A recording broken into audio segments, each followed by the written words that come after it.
Hi everyone. To get more tomatoes from your garden, you should prune out the suckers.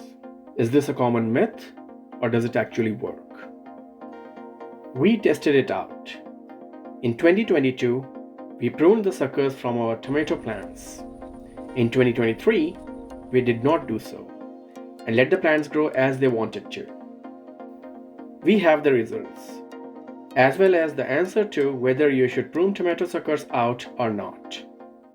The idea behind pruning suckers is that it will prevent the plant from putting its energy into growing branches and focus it on growing tomatoes instead. Also, pruning will provide better air circulation around the plant and prevent diseases. An important thing to remember is that this concept of pruning is applicable only for indeterminate type of tomatoes. These are the type of tomato plants that keep growing. They will keep making new branches until killed by frost. You can do internet search to find out the type of tomato variety that you're growing. For example, this seed packet says mushroom basket tomatoes. If I look it up, I can see the type of tomato variety. You do not want to prune the determinate type of tomatoes because the determinate types make only limited amount of branches, and if you prune it, you will miss on the harvest.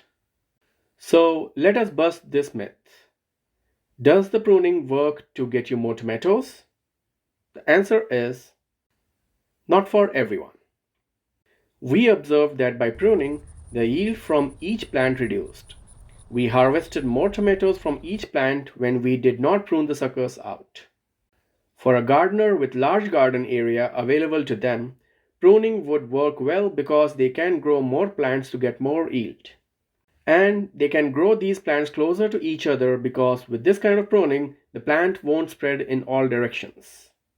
But for a small garden with limited space, pruning the few tomato plants that you are growing will definitely reduce the overall tomato yield. If you are a small space gardener, I would suggest you grow your tomato plants away from each other. Otherwise, without pruning, you will end up with a tomato forest like this one. In an area that gets a lot of rain, conditions like this can cause a lot of disease spread.